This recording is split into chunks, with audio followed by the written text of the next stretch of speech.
All right, thank you. And our next panel is one of particular interest for Explorer Mars. We've been working on this for over a year right now, looking at the role of skilled tradespeople within the space industry, and just basically trying to also make sure we educate the public on what they actually do and how they can get their jobs. We started a video series called Trades in Space Video Series, shockingly enough. Basically 2-minute videos, and our panelists will talk about this in more details, but essentially telling the story of skilled tradespeople within the space industry. What do they do? How do they get their jobs? To show that, people who are considering the trades actually can end up in the space industry.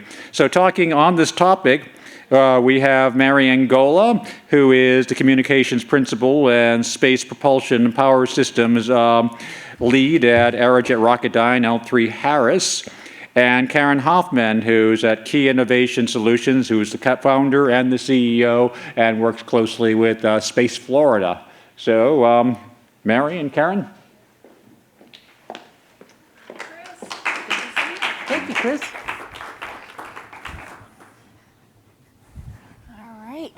Good to see you, Karin. Well, great to see you also, Mary. Great to be here. What a phenomenal conference. It's great. Someone mentioned to me yesterday, said that this conference is like content you would get in a university campus, 4 years and 2 days. That's a great analogy. That's awesome. So it's been a year since Karin and I joined each other on the stage, and so if you weren't here in the past, we are talking about trades in space. It's an initiative that Karin and I have been working on with Explore Mars for about a year, and earlier in the panels you might have heard buzzwords about workforce needs, and I think we're trying to solve that and try to get to that granular level on what do we need. How do we work together? And so I'm going to ask you right now, Karin, the tough question. Are we solving it? We are. That's the encouraging part. So it's been, you're right, it's a buzzword. People say, in fact, you can hear a recurring theme in our different panels, and the workforce comes up because to meet the exponential growth that's taking place in aerospace, who's going to work and what specific jobs, careers, skills of the skilled technical workforce is needed. So to get down into the granular level, we've been doing the research, and you'll be excited to see what we'll show today. Well, maybe we should show them something. So yes, why don't we show, in fact, the impact of one of the avenues to actually work in penetrating the hearts, minds of the parents, even school counselors, but then the students. Because sometimes you're thinking if we could just get to the students, but there's other entities that are influencers in students' lives. So this has been part of that effort. So I think we should show that video. That would be great. So I think we have a video, perhaps. This is a video that we worked with NASA to create, and it's about, I didn't realize one of the trades was spray painting foam on a rocket. So can we show that video? My name is Tyler Davis. I'm an engineering technician here at NASA's Marshall Space Flight Center, where we work on various types of flight hardware, including the Launch Vehicle Stage Adapter. TPS application is applying various types of insulation to substrate for the purpose of retaining temperature. The way I got into TPS application work was through the trade of spraying paint and primers at the body shop, and from there I got recruited to NASA based on those skills that are pretty translatable, and now I spray foam. The different types of TPS application are spraying foams and pouring foams, as well as laying up corks. All those provide thermal protections. I learned about TPS application through a colleague. He and I each came from the body shop. He was here before me, and he recruited me here. NASA selects you based on your previous experience with spraying paints and primers and train you from there. The certifications and classes that we use here to provide thermal protection systems are booklets with information to verify that you're up on the task, as well as in-person spray-on application tests to verify that you can meet standards and thicknesses. What makes a good TPS technician is attention to detail and discipline, as well as the willingness to learn new trades and skills.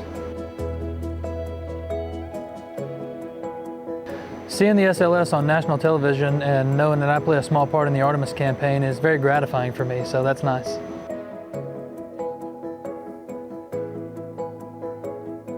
It feels good knowing my work is helping people return to the moon. That's a very humbling feeling, so I'm glad to be part of it.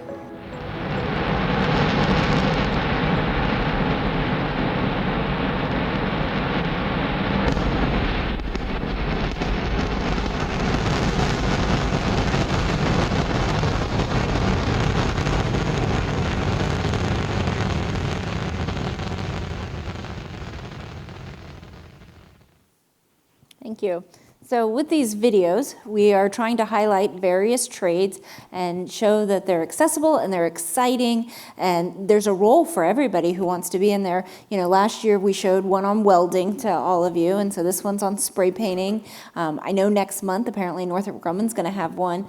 I don't know what it's about, but I'm told it's coming next month, so I'm excited to see that. But so Karin, what are you doing with Space Florida? How are you taking these videos and leveraging them?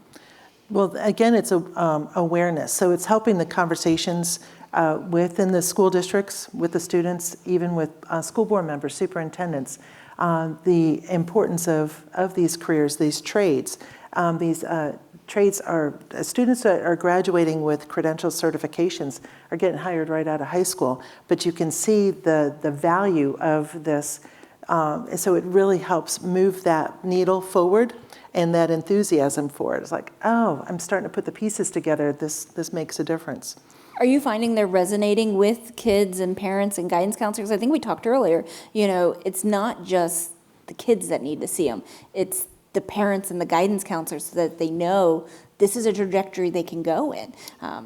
It doesn't just have to be engineering to work in aerospace. It's amazing. You would think that it would, at this stage of the game, that we would have actually gotten past the narrative that it is, if you want to get into aerospace, you need to be an astronaut or an engineer. Those are your two options. And we're not. Right. And so and to open up their eyes as far as what is available, what's possible, and that enthusiasm, and actually you're changing a student's engagement. Also, what's their intrinsic motivation to study, to go to school, and when they could see this and that they're achieving these goals, it matters significantly, and then you have a strong workforce. And like, let's say with the Artemis program, it's amazing because Lockheed Martin, key part of that, Lockheed Martin in Florida has 17,000 employees. Lockheed Martin has, I think, between about 600 suppliers just for the Orion project alone in the state of Florida. That's not, throughout the whole nation. Well, then this supply chain needs a workforce as well. So it's not just to get a job at Lockheed Martin or L3Harris, but it's also for all the suppliers that are involved in this throughout the state. And so we're even opening up the door to let them know that it's not even just the Cape where this is needed, but the suppliers throughout the whole state of Florida, even throughout the nation. Yeah, I think about at L3Harris, the nozzles for the RS-25. Their supplier, Major Tool and Machine in Indiana, does a bulk of the work on that, and they need the welders. So us, creating these videos showing there's a path, it's not just folks in Canoga Park, California that need this skill. It's folks in Indianapolis, Indiana. You don't think of Indianapolis, Indiana as a traditional space workforce, but they've got a huge workforce supporting our exploration efforts. All right, so when we got into this, with Explore Mars and working with Chris, who's fabulous. So Karin and I meet, about every other week with Chris about different initiatives, but we were really forecasting trades was going to be a demand for the future. But you analyze workforce trends. Is it still a need for the future? Is this what you're seeing? Is this what you're finding? What are you seeing in the future? It's amazing and we'll go through this too. The gaps that are there, again, because the narrative had been defined as like, okay, we need these engineers. So the trades have been taken a backstage, or even from within aerospace.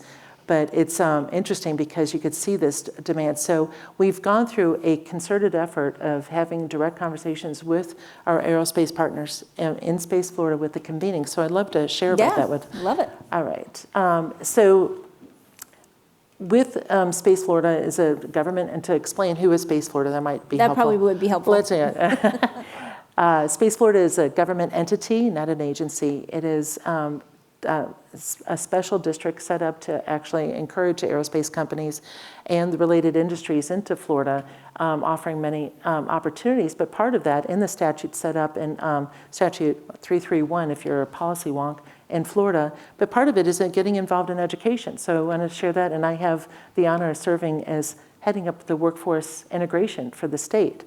So in this effort in Florida, but we're not just operating in a silo of Florida, but we're working even in this effort in the past 2.5 years with other states in our nation to tackle workforce issues. And it's interesting because each state has a different focus and takes that, and then we share those best practices back and forth. What we've done in Florida as a result of our conversations with our aerospace partners is actually focused into high school and the tech colleges, state colleges moving up. So this effort, and then you can see in what we've done in our convenings, the top line are state agencies that are involved in this conversation. Again, it's not breaking down the silos is about as key a situation as you can hope for. So we have our state agencies, the REACH office pulling it together, that's reimagining education and career help, our Commerce, Florida Commerce, Career Source Florida, which is our workforce board, and then also Department of Education. We don't stop there, but the agencies, then we also bring in our industry trade associations, and that's Cyber Florida, Florida Semiconductor Institute, Florida Makes, our manufacturing, MEP, and Associated Builders and Contractors. And then we have our aerospace companies. And it's just, we cannot do this, but who's at the helm of the conversation are our aerospace partners, because they're the ones that are the primary experts. They know what the needs are, the demand signals. So this is a great affirmation. We did a great meeting, and you'll get a kick out of this. It was in a rural part of Florida, up in northern Florida, and we brought together the counties, the districts, economic developers to talk about what the space academies that we're building, growing, what's available so that the economic developers know and attracting business in as well. We have a 2-hour meeting. There's a gentleman that comes in that's part of this camp, and he's sitting in the back of the room. And we're like, oh, he's waiting for someone to, whatever, but it's in the back of the room. We get to this, that's why I took these pictures, is that we did a group photo, because of course, if you didn't take a picture, then it never happened, right? Exactly. So he comes up and he asked me, do you want me to take the picture? I'm like, that'd be great, thanks. That's exactly what we needed. And he goes, by the way, I was an astronaut, and that's who he was, Jerry Linengard. And I was like, you've got to be kidding me. And so now, mind you, everybody is up there. I'm the only one that knows this right now. And so I just handed him the mic. I said, share your story. And he did. So what he did is he volunteers there at this camp. He know that we were talking, Space Florida was going to be there. So he came and actually purposely sat in the back to listen to everything that we were speaking about trades in space. And he affirmed everything that we were sharing, because he goes, I'm relying on those welders to do it perfectly. My life is dependent. He spent 5 months up in space total, even working, he was on Discovery, and even working on projects with semiconductors. I mean, all of the things that we're talking about. So I'm starting with this because an affirmation of someone whose life depends on excellence and needing these students to, that with the trades that they're excellent at what they do. So we do the convenings. These are some of the things within Space Florida that we do. We go through the master credential list. I'll share that. When we do, also we work with the training providers to take the information from our aerospace employers and bring it to the training providers. So this is the priority, this is what's needed, even on a regional demand. That's very helpful so that you know that you're not overshooting it or under producing, that you're not having enough talent in that region for what is needed. So we're closing the feedback loop, and that's what is so important. This is a launch manifest just with United Launch Alliance, and it gives you an idea of the cadence of the increase of launches. It's helpful because we hear a lot about the launches, but we don't have it all in perspective. We know that it's, I'm in Titusville, and there could be 2 in one day. So that gives you an idea just of ULAs. Well, this is in Florida's launch cadence. So in 22, there was 30 launches, 23, 74 launches. Just this last year, 110. It's projected this year 154, and by the year 2030, over 250 launches a year. So that's exponential growth. And so with that exponential growth means that we have exponential need for skilled, trained workforce. In Space Florida, there's projects of deals coming in. Each one of these numbers are companies that are in conversation with Space Florida to come into Florida. All of those projects are one company. So if those companies are coming in, what is the question that they're asking? Okay, everything else looks good. Who can I hire? So we want to make sure that we're able to produce that in actually genuine numbers. So we want to meet what that demand is and continue to close that gap, identifying what it is. So here's an example of our convenings. We have everybody in the room, and that's important too. Yes. So with our aerospace companies, have education, and we have our state agencies there in this. And who's leading the conversation? Again, aerospace industry. We went through, I shared some of this last year, but I'll share more of the detail too. We went through and identified 6 related industries that are key for this, and the trades. You'll understand where it goes with this. But it's not just aerospace, but of course, manufacturing. You hear this here. Construction, cybersecurity, logistics. We had a whole panel here on yesterday. Logistics, which was just phenomenal. And of course, semiconductors throughout. We had them actually go through and they put the Post-it notes in what category. The columns are first year, or like in high school, then 1 year after high school, 2 years after high school, and then 4 years after high school. So it doesn't necessarily mean degrees, but what do they want as skills? When do they want to see them developed, earned, and built on? One of the key takeaways too is we're talking about gaps that the engineering technicians are a massive gap on that, so we can't generate them fast enough. So we move forward with that. So now over aerospace, with the key parts of aerospace and aviation, I want to give you an idea how it looks after we did that research with the Post-it notes. We actually put it into a format that can be understood. Reading the handwriting was fun. But critical, right? So this gives you an idea of the timeline. And I'll give my contact information at the end if there's anything that, if you would like this, I'm happy to share. The other part too is it's iterative. This doesn't mean it's frozen in time, but it means that if there's input that you have, your company has, like you're missing this, please tell us, because we go to foundation, but we always build on it. It is continually iterative. Same thing with manufacturing. Gives you an idea. And so this has been helpful because it's showing the value of what can be earned in high school and even at tech college, state college, and then on to the university. We have construction.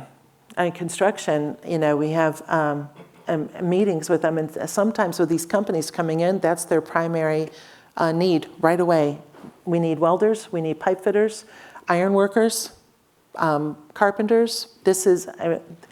People don't understand outside of this space. So that's what we're trying to do, is take that information so that it is translated to who's generating the talent, which is our education system and our workforce boards.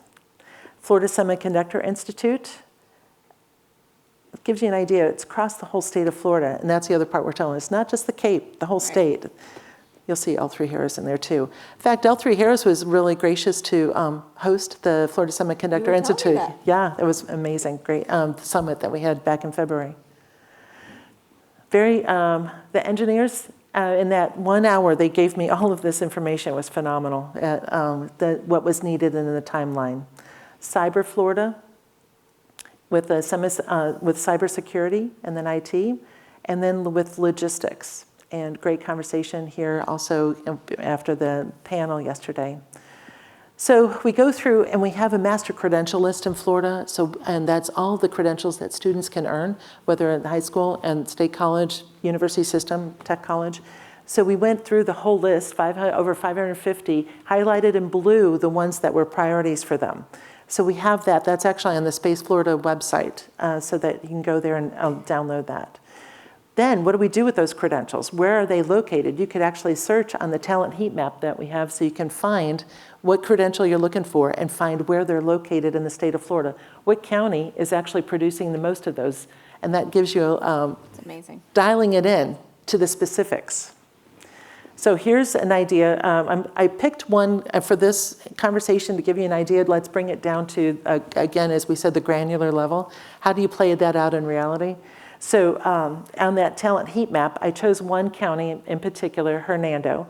And this is just a segment. This is not all of the credentials that they earned, but just so you can read it.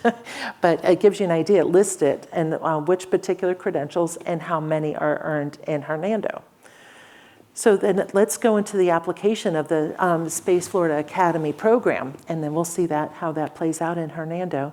What we've done is we've highlighted, now we know which credentials are priority, which credentials, programs that are generating those credentials. So all of these high schools throughout the state of Florida, they have career technical education programs. So we're highlighting those programs that are generating those credentials identified by our aerospace partners as priorities. So we're not asking the district to pay for more money to do this, but we're actually highlighting those programs to generate interest to actually bring more students into the program. And it helps with the parents and the school counselors to be able to promote this like this is a Space Florida Academy program.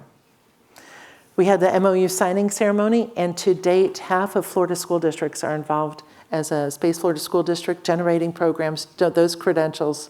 And this May, we're still in May, aren't we? Yeah. We are. 6,000 students graduated from these academy programs with the credentials, able to earn and be hired right out of high school. That's amazing, right? That is wonderful. Isn't that crazy? A scalable solution.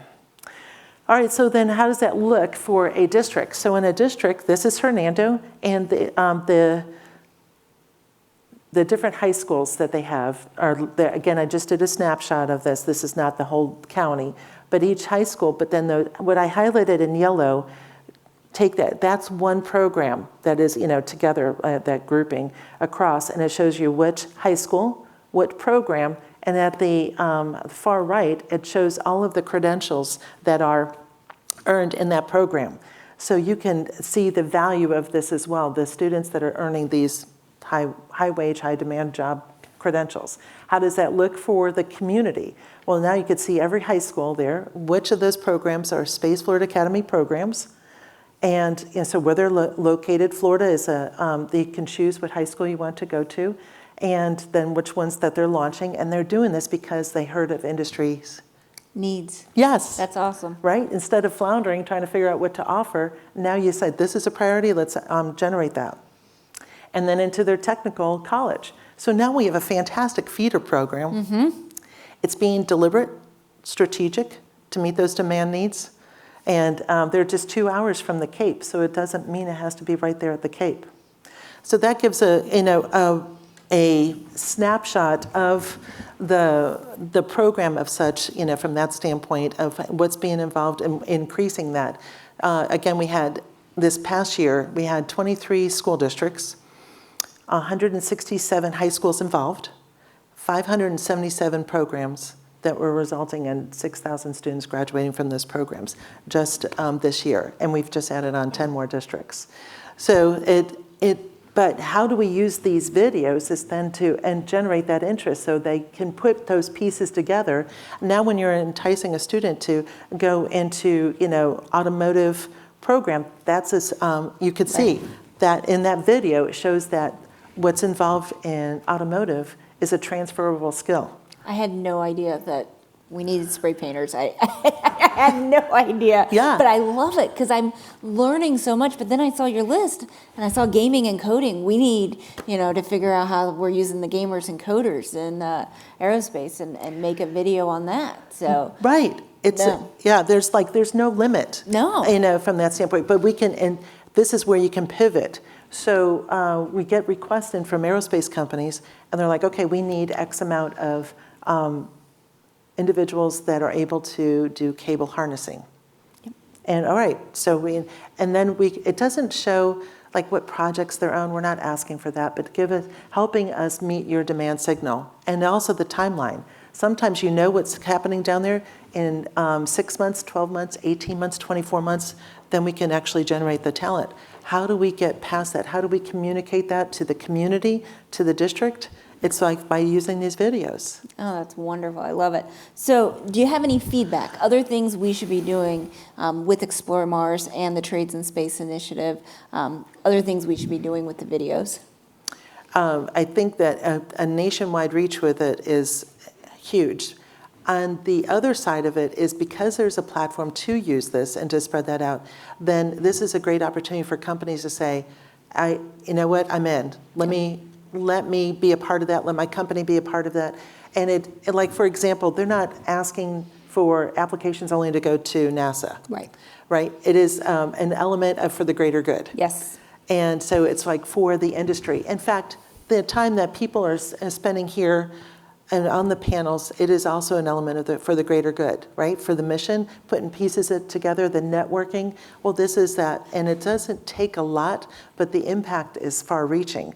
The other part is that with the demand that schools, high schools in particular, right? They're looking for career fairs. They're looking for that element. Well, I cannot take Blue Origin on my shoulder and taking them around to 67 counties. Right. It's not possible, right? But now having them involved, that makes it possible for me to actually make it widespread, regardless if you're a large school district, small, urban school, rural school. I mean, it doesn't matter. You can actually transcend that. So it's also making the wisest use of our aerospace companies to make that impact without it being a demand on them. That's great. So how can we get more people involved? What else? How do we get everybody in this room involved? Well, partly it helps to know that this option's available, right? So okay, how do I, become a part of it? Or I know someone that would be great. And that's the benefit that has taken place through all this, is that I know the perfect person for that. And then even in your company, it's like, this is our biggest need. I got the best champion in mind. So let us know who those people are so that we can actually take advantage of providing that platform. I think knowing that the platform exists is a huge help. Yes. I want to get this out there, but how? So Karin and I did want to open it up to questions. We only have a couple minutes, so if somebody has a question, we got somebody I think coming to the mic, and then I see a hand up, but we'll go with the mic. Yeah, congratulations on this, and I think that Florida is very fortunate to have an organization like Space Florida that gives us support to very important industry of space. I happen to live in Virginia, and after your presentation last year, I was very impressed, and I said, well, how can we get something like this? How can we get Virginia interested in it? And I talked to, what I found out was that those companies are not even coded as space companies. So Virginia doesn't even realize, they don't code it the same way Florida does because there's so many other things going on. But there's so much, there's so many space jobs just in Northern Virginia alone. How can we replicate this in other aerospace states? Are you working with the Aerospace States Association? I think a lot of the work, the heavy work is done, but how can we take this to other states that don't have that? That is a fantastic question, because it's not something that you want to let me keep it here so that no one else can do, but because we're looking at the national interest, and we want to make sure that even with our states, it's like we want USA to win. We have global interests, yes, but we want USA to win. So going with that, if there's a way, do you have any association within this state that pulls people together? If there is, that might be helpful if you have the State Trade Association. Otherwise, even on the national level, you can identify those companies and then put together a convening to move forward with that, and then work together with the Department of Education, because I'm sure that it's the same thing, that you're having fantastic programs that are being offered within the schools, so we can move that quickly. Are you getting any do you have a relationship with the Aerospace States Association now? So do you want to talk a little bit about the previous administration? There was the National Space Council, which may be coming back. And one of the initiatives was sort of this workforce. You had the picture earlier. And so that involved, they had folks from Texas, Colorado. Colorado, the Keystone States, which I didn't realize the Keystone States went all the way to Ohio, but it was like Ohio, West Virginia, Pennsylvania, and then New Orleans, Mississippi, that region. Alabama. Alabama. Now, I don't think Virginia was part of that. So we need to bring We need Virginia to in. bring Virginia in. So, It's a member of the Aerospace Space Association. yeah. So, okay, then what we can do is just, we'll share contact information, and I'll stay afterwards. Yes, Yeah, 2 questions. Is there really a wiki-watchy high school? yes. Yes, it does exist. It actually is large. The second one is, what trades don't yet exist but will soon that you're not talking about that are going to be required for space travel? That is a great question. That would be dependent on our aerospace companies to say, okay, in fact, part of my report to them is to say, these are all the programs that are being offered. What are the gaps? So that is actually the next step. What is it that you wish, if it was Christmas, what would you hope for? And then we'll work on generating that program for them. I have a suggestion. AI prompt technician who knows how to do AI prompts. We'll add that to the list, to get Karen. the answer you want. So we are over time, but I see Joe patiently standing, so I'm going to let Joe ask his question. Oh, thank you, Mary. Joe Cassidy, Explore Mars, and L3Harris. And for Karin, Karin, I saw in the video, the young man was proud to be part of Artemis, talked a little bit about that. So my question was, how's the Artemis program been impactful to your workforce initiatives? Great question. In fact, L3Harris, Lockheed Martin, NASA have all been critical partners in establishing the workforce initiatives and that lead.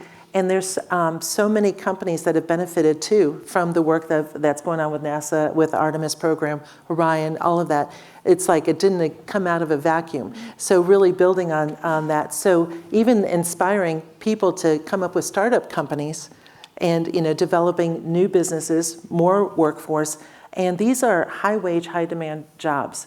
So I think we're forever in gratitude to NASA with the Artemis program because many other things would just cease to not even existed. Right. You're building on it and growing on it, and the science that happens from that just transcends many companies throughout the world. Well, and I think the inspiration, who doesn't want to be a part returning humans to the moon? So I'm wearing my other blazer had the Artemis pin. Oh, okay.